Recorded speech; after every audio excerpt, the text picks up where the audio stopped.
pterodactyl. Up high in a nest on the edge of a cliff, there were 3 pterodactyl eggs that had just hatched. The hatchlings' parents were so excited and happy, they loved their little babies. They began teaching them all they would need to know to make it in the big crazy world right away. First, they started into flying lessons. The first 2 hatchlings started getting the hang of the lessons within the first few tries. Their parents celebrated, beaming with joy. The 3rd hatchling was very excited when it was her turn to try.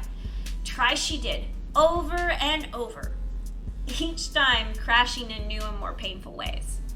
Wow, could learning to move around in the world be painful?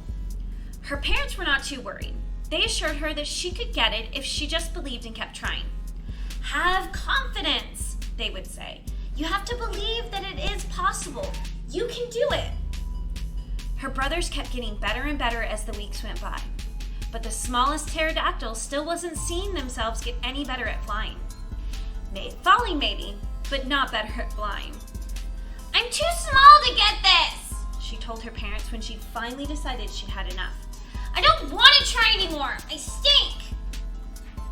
It takes time. Use your perseverance to not give up.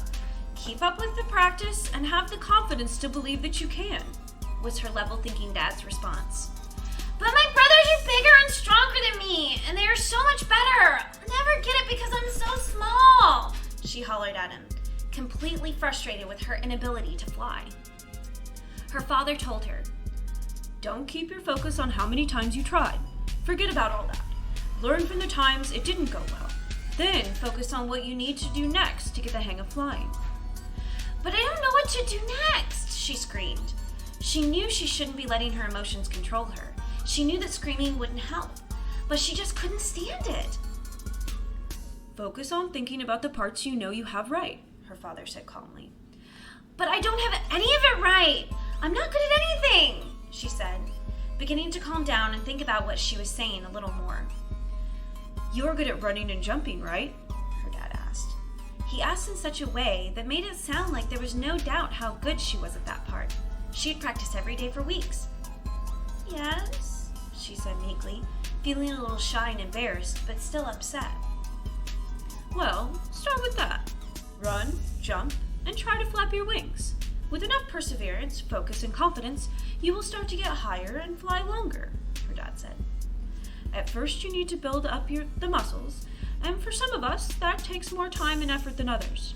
Don't worry, I was a late flyer too. He kept encouraging her. She didn't answer. She felt like there was nothing more she could say, and she wandered outside. She decided to start practicing like her father told her to, putting her focus on her strengths. What else was she going to do?